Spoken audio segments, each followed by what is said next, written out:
Привет, друзья! Это Макс, ваш учитель русского.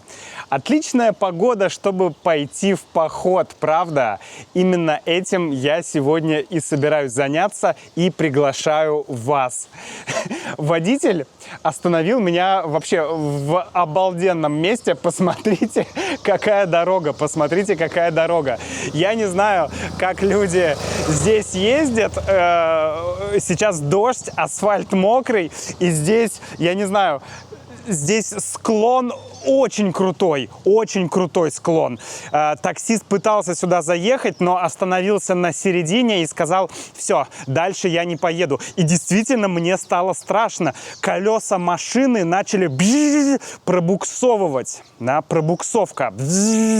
Когда на месте машина стоит, а колеса двигаются. Так вот, машина буксовала, и в итоге вот там где-то водитель меня оставил. Но пойдемте, я вам обо всем расскажу. Банановые деревья, красота! Я нахожусь во Флорианополисе, Бразилия. И сегодня, несмотря на... жуть. Даже крыса умерла. Интересно, от чего? Надеюсь, не от голода. В общем, несмотря на вот такую пасмурную погоду, несмотря на то, что пасмурно, я решил таки прогуляться по горам. Видите, здесь такие невысокие горы. Может быть, их лучше даже называть холмами. Я не знаю точно, но куда-то туда мне надо идти. И пару часов я буду бродить по горам. И приглашаю вас пойти вместе со мной. Смотрите, как красиво там облака плывут на фоне горы. Класс! Да здесь даже пешком практически нереально подняться. Ноги скользят даже в трекинговых ботинках. Очень крутой подъем. А сейчас меня чуть не сожрала вот та собака. Просто жесть. Я иду, и вдруг просто на меня выскакивает собака. Девушка ее держит за поводок, но собака просто с какими-то такими бешеными глазами, такая... Господи, еще одна. Ненавижу частный сектор за то, что здесь так много собак. Кстати, мы недавно разговаривали с Юлей, и она мне сказала интересную вещь. Она сказала, что вообще собаки вот так, которые живут где-то вот у кого-то дома, бегают просто по двору, да, пусть даже за забором, что они не должны лаять, по идее. То есть, если ты занимаешься собакой, если ты ее тренируешь, то она не должна просто лаять на прохожих. Простите, нужно немного отдышаться. Очень крутой подъем. Очень крутой подъем. Но зато потом будет легче. Не нужно будет подниматься. Один из пиков, который я буду проходить, где-то 430 метров. Вот. 430 метров. Это самый высокий холм или самая высокая гора, которую я буду проходить. Так вот, короче, если люди занимаются собаками и их тренируют, то они не должны вот так просто выбегать и лаять на прохожих. Но, естественно, понятно, что большинство людей этого просто не делает. И я, честно говоря, узнал недавно от Юли, что вообще по-хорошему нужно тренировать собак, даже если они просто сидят вот так за забором, да, бегают за забором у тебя. Что вы думаете? Может быть, вы что-то знаете? Я не очень хорошо разбираюсь. Я ничего, не понимаю в ну, как бы в собаках, в породах. Я не разбираюсь в породах, я не знаю, как тренировать собак. Вообще для меня это все темный лес. Это все для меня темный лес. Поэтому, если вы что-то знаете, напишите в комментариях, права Юля или не права. Ну вот, через 15 минут закончился частный сектор с этими проклятыми собаками. Ой. У меня вообще фобия, на самом деле, на тему собак, потому что в детстве у меня был плохой опыт взаимодействия с собаками. Я всю жизнь, ну, окей, не всю жизнь, но значительную часть своей жизни я жил не в городе. И у бабушки с дедушкой. И у них было множество собак. И у соседей вокруг тоже были собаки. И вот все эти собаки, так или иначе, каким-либо образом, когда-то меня кусали. То есть было несколько случаев таких серьезных, когда большие собаки... Ну, большие, реально большие, крупные такие сторожевые собаки меня кусали. Один раз вот так, то есть пасть собаки прокусила мне вот здесь, ну вот здесь место и здесь над бровью. До сих пор где-то шрам есть. Другой раз наша собственная собака меня вот так кусила за бок. Ну, вообще, много раз, короче, меня там кусали собаки. Я был ребенком, и... часто я получал такой комментарий, что ты сам виноват, ты слишком быстро подошел к собаке, слишком, не знаю, быстро подбежал к ней или что-то. Ну, камон, я ребенок, 7-8 лет, ну, типа... Это задача взрослых следить, чтобы, ну, либо воспитывать собаку, либо делать так, чтобы... она не кусала детей, не знаю, привязывать, ну, то есть я не знаю, что там делать. Но вот такой у меня опыт. И потом долгое время, после этих двух инцидентов, а это было буквально за одну неделю, 2 таких серьезных укуса. Я даже был в больнице, мне бинтовали все. Вот, после этих 2 случаев подряд практически, я просто за километр обходил любых собак в городе или не в городе. Просто ты идешь по одной стороне улицы, видишь собаку и переходишь на другую сторону. Вот. Ну, сейчас такого нет, хотя все равно у меня настороженность большая к собакам. Видимо, собаки это чувствуют и меня не любят. И я, честно говоря, ну, как бы стараюсь держать дистанцию. Вот такие вот у меня... воспоминания.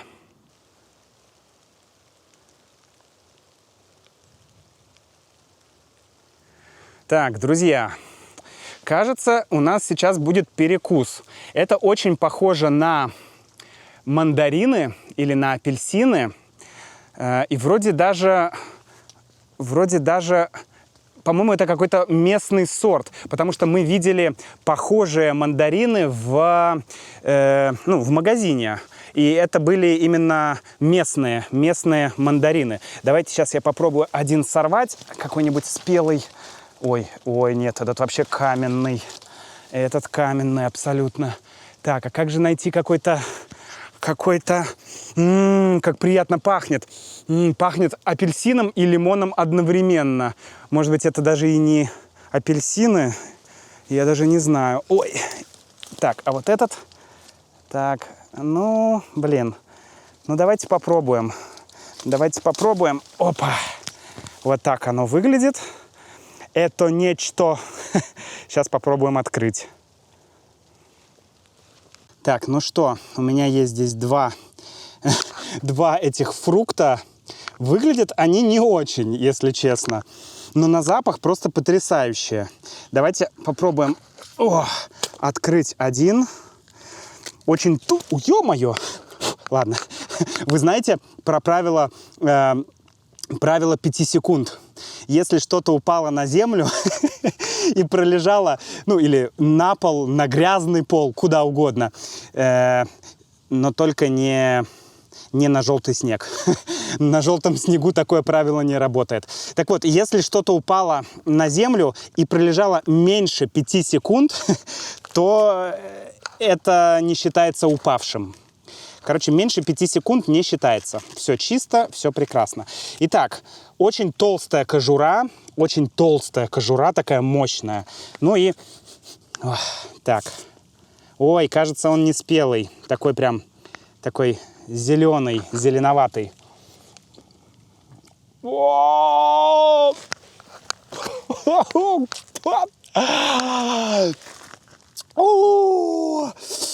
Это просто лимон. Пахнет просто фантастически. Но это очень кислая штука. Но я вижу еще какие-то фрукты.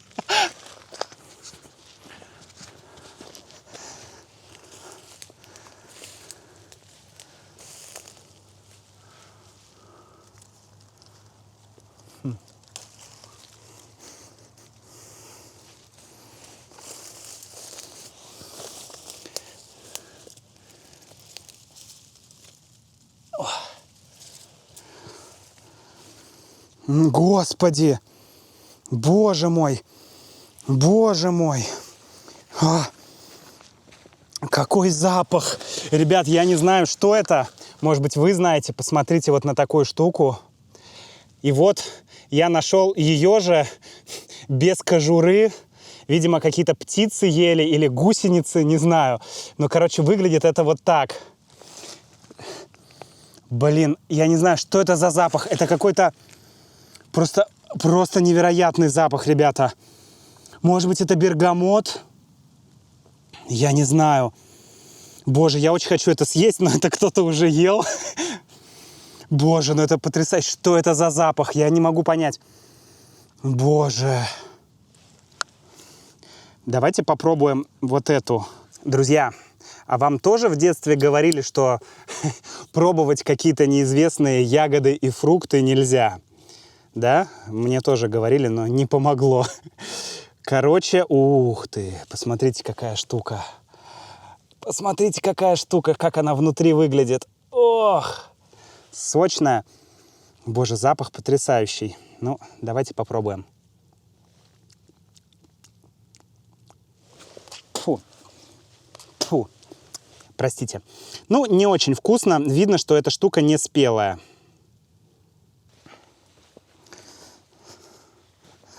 После того, как вы лизнули неизвестный фрукт в тропиках, самое время спросить у чата GPT, что это за фрукт. Сейчас мы узнаем, друзья. Сейчас мы узнаем. Вы пока можете посмотреть на эти прекрасные виды, которые я уже снял. А я пока погуглю, вернее, как это сказать, по GPT. Я по GPT. То есть поищу... Господи, это птицы просто. Ладно. Так, это фейхоа. Всего лишь фейхоа. Точно. А ведь запах реально как у... Подожди, ну, какое-то странное фейхоа. Также известное как pineapple guava или goiaba serrana в Бразилии. Вкус кисло-сладкий, освежающий с тропическими нотками. Ну, в общем, фейхоа. Вообще, фейхоа не очень-то... Я знаю, как выглядит фейхоа. Фейхоа немножко другая. Ну, короче, фейхоа выглядит по-другому. Ну, ладно. Мякоть съедобна, кожуру часто не едят. Она терпкая и мыльная на вкус. Мыльная кожура на вкус. Мыльная. Мыльная. Это как мыло на вкус. Интересно. Дайте-ка я вспомню, каково мыло на вкус. Сейчас я вспомню, каково же на вкус мыло. Так, а на этой пальме нет ничего съедобного случайно? Нет? Вроде нет. Эх, надо на северо-восток Бразилии ехать.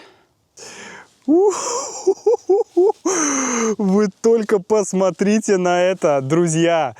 Вы только посмотрите на это. Боже мой! Боже мой! Вы посмотрите! Просто невероятно!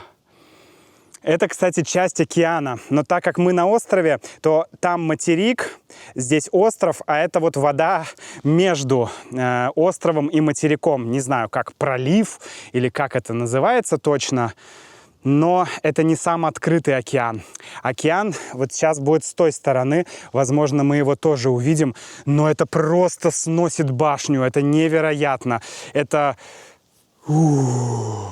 Как там говорила Джулия Робертс в «Красотке», это было так прекрасно, что я чуть не описалась. Друзья, у вас бывает такое, что когда ты в тропических джунглях полизал какой-то фрукт неизвестный, и потом тебе кажется, что у тебя заболел живот или желудок, что-то такое. У вас такое бывает? Вот у меня сейчас что-то подобное. Куда мне идти? Туда или туда? Вопрос. Я решил пойти в эту сторону, потому что эта дорога, это не тропа и не тропинка, это дорога. Эта дорога приведет меня на пик, на самую вершину вот этой горы или холма, не знаю, друзья, как вам удобней. Конечно же, надо посмотреть на вершину. Господи, опять птицы. Как они меня пугают. Ну, действительно, в таком месте, когда ты ничего не знаешь, что это за растение, что за трава, какие животные здесь обитают. Конечно, ты пугаешься всего. Но я хотел сказать про то, что я вообще думал взять с собой трекинговые палки. Было бы гораздо удобней идти. Но проблема в том, что с трекинговыми палками неудобно держать камеру и постоянно доставать камеру, да, то есть они у тебя, ну, неудобно, короче. С трекинговыми палками неудобно снимать видео и неудобно доставать камеру, и держать камеру неудобно. Поэтому все ради искусства. Ну, если вам понравился этот влог, нажмите лайк, подпишитесь на канал. Мне будет приятно. Так. О! Пришли. Мы пришли. Или мы дошли. Мы дошли до вершины. Ура! Ура! Здесь стоят вот такие вышки, очевидно, вышки сотовых операторов. Наверное, здесь сигнал хорошо ловит. А здесь скамейка из бревна. И умопомрачительный вид. Умопомрачительный вид. Черт побери, друзья. Безумно красиво. Как классно, что я пошел именно в такую погоду.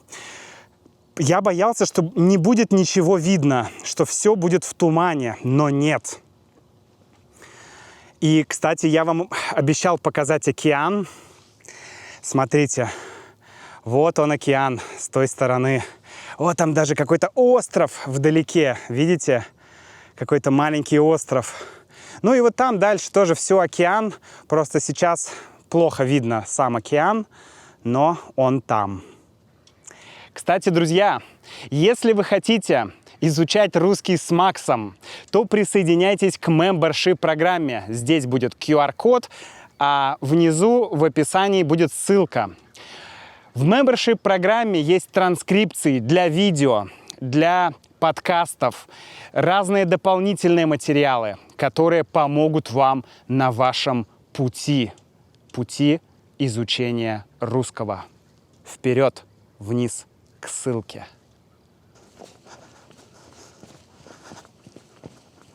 Опа! У-ху-ху-ху-ху!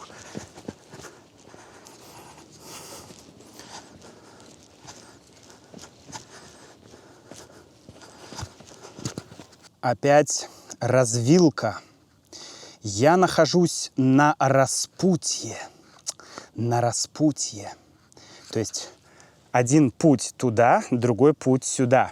Это более такое философское выражение. Я нахожусь на распутье, когда ты не знаешь, что тебе делать в жизни. Ты не знаешь, какое решение принять.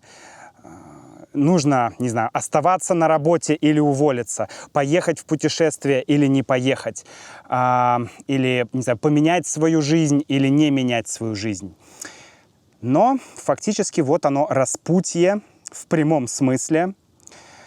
Но я иду туда, потому что эта дорога, ну, она ведет, эта тропа, это уже тропа. Эта тропа ведет в другую сторону, мне нужно туда. Что ж, я выбрал свой путь. Я выбрал свой путь. Тоже, да, я принял решение, принял какое-то важное жизненное решение.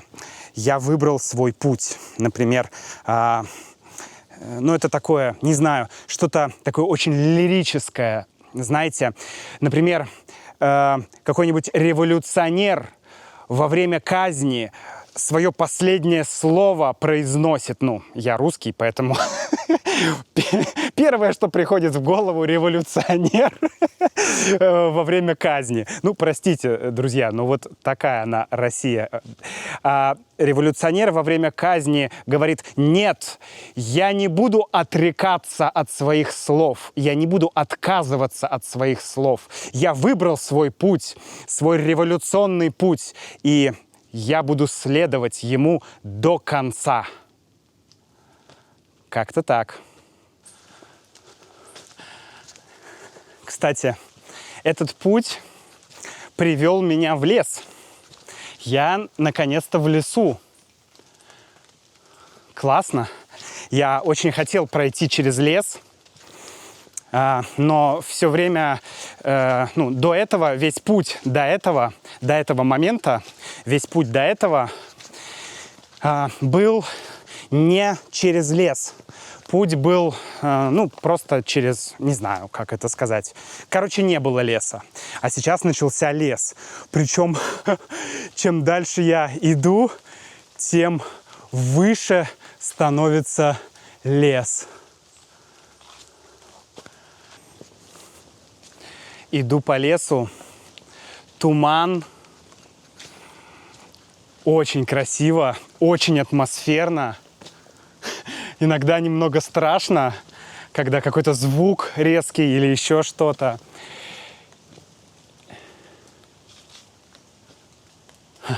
Иногда просто ветер колышет листья, и тебе кажется, что там какое-то животное. Короче, да, я не знаю, я не могу себя назвать пугливым, но в общем, ладно. Я хотел поговорить о слове «джунгли», друзья. Дело в том, что я не знаю, как это называется на бразильском языке. На испанском, может быть, и скорее всего, это бы назвали «сельва», но я не уверен. По-русски, скорее всего, мы бы это назвали «джунгли». Но, может быть, и нет. Скорее всего, мы бы это просто назвали субтропическим лесом. Короче, я к тому, что у нас есть только слово «джунгли» для описания каких-то тропических и субтропических лесов. Слово «сельва», может быть, оно есть, но я никогда не слышал, чтобы кто-то его использовал. Обычно говорят джунгли, там, джунгли Амазонки или, не знаю, джунгли в Африке. Вот, слово «джунгли». Хотя я понимаю, что джунгли — это немножко не то. Но тем не менее. Поэтому я даже не знаю, я бы назвал это субтропическим лесом. Я мог бы использовать и слово «джунгли». других-то слов нет, потому что в России нет, ну, очень мало субтропиков, да, то есть субтропического климата, и вообще, ну, вот такого очень мало. Ну, я даже не знаю, что сказать. Это вот зачем здесь? Чтобы напомнить про цивилизацию и про то, насколько люди загадили всю планету? Может быть. Ну и вообще полезно об этом помнить.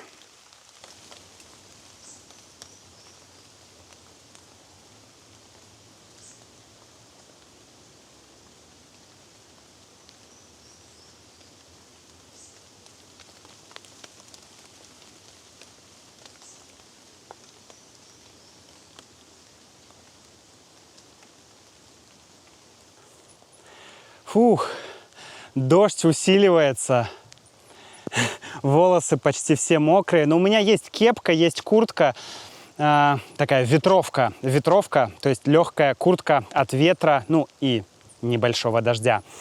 Но я не хочу ее надевать, потому что мне и так очень хорошо, прям свежо, как-то вот, не знаю, свежо, свежесть такая, свежесть везде в воздухе. Ты идешь, тебе тепло, но при этом, ну, какая-то есть прохлада. То есть не жарко, не душно, очень классно. Ну и вид, вот этот вид.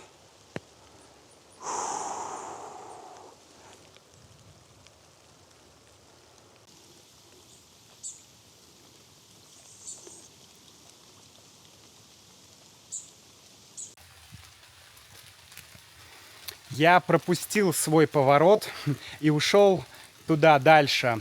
И сейчас, ну, минут на 5-7. И сейчас я возвращался, и карта говорит, что здесь должна идти тропа к выходу из леса, к дороге, к какому-то населенному пункту.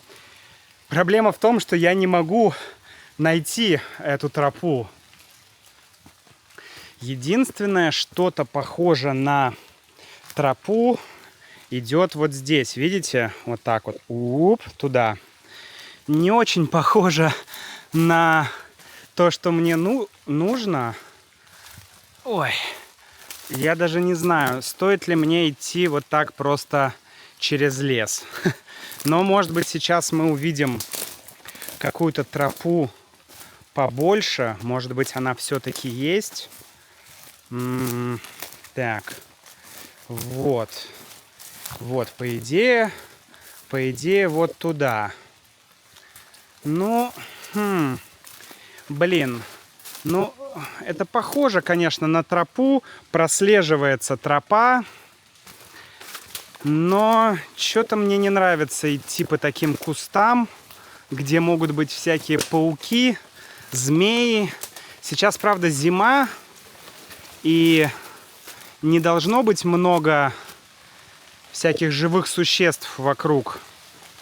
Но все равно. Ну, нет, кстати, смотрите, вот она реально тропа. Мне кажется, что это она и есть. В общем, буду идти по ней, пока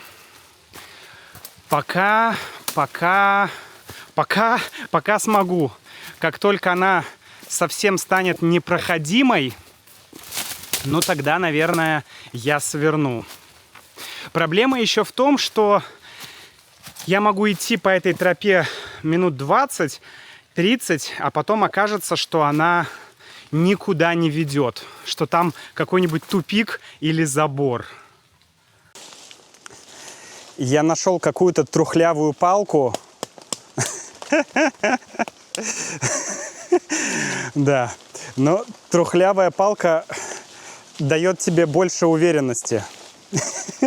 Ну, больше уверенности, но не в завтрашнем дне. Уверенности в завтрашнем дне палка не дает, но зато можно отодвигать разные кусты. Вот. Ну и можно, если что, сражаться с разными дикими животными, если я их встречу. Хотя я надеюсь, что вот сейчас я никого не встречу и просто спокойно. Каждое мое приключение заканчивается тем, что я вот так черти куда захожу, залезаю. И потом, блин, не выбраться. Где тропа? Это тропа или это не тропа? Я вообще не понимаю.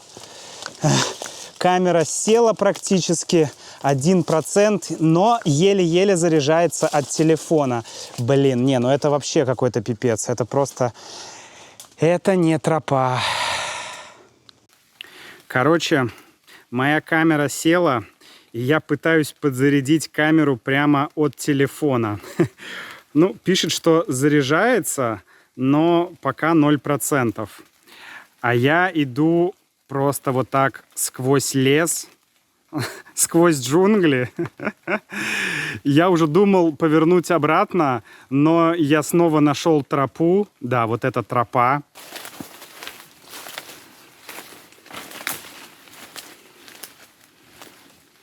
А вот так я делаю, чтобы убирать паутину.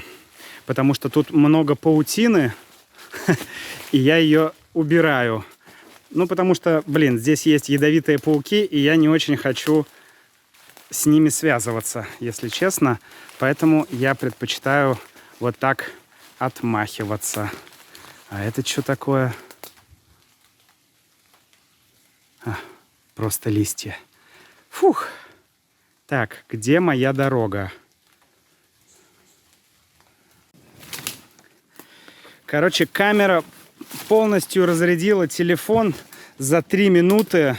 Теперь у меня и телефон почти разряжен. И не могу пользоваться навигатором. Короче, и не могу вызвать такси. Ой, жопа. В общем, надо выбираться скорее отсюда. Аккуратно. Я уже не знаю, где тут дорога, где тут тропа, где не тропа. Я просто иду, где могу пройти. Вот. Эх. В общем, друзья, надеюсь, что увидимся с вами в следующем видео. Ну, я, конечно, запишу кусочек, когда доеду домой. Я надеюсь, что все получится у меня. Но, в общем, сейчас не очень удобно, честно говоря, записывать то, что я делаю, потому что нужно искать тропу. О, кстати, вот, может быть, вот это она. Ой. Фух. Короче, до встречи, ребят. Что ж, друзья, в итоге мне удалось добраться до дома. Это было абсолютное безумие какое-то. Тропинка просто исчезала. Потом я зашел на какую-то частную территорию, огражденную колючей проволокой. Потом я пытался дойти до дороги, обходить эти частные территории, лес просто через дебри, через непролазные абсолютно джунгли. Собаки лаяли. Я думал, что сейчас собаки прибегут. Хотел уже залезть на дерево.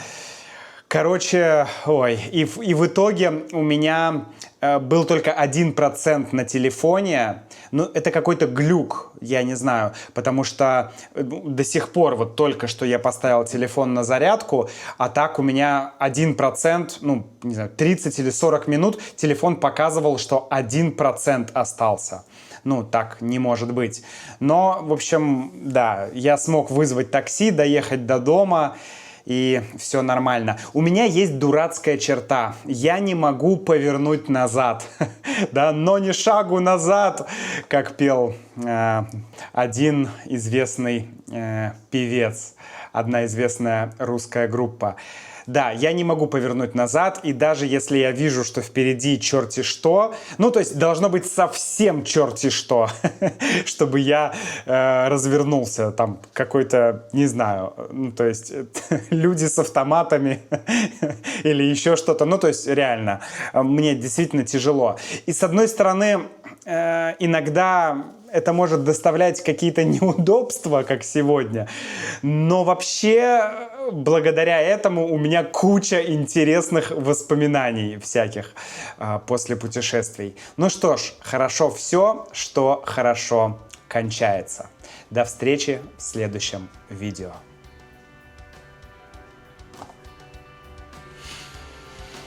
Фух.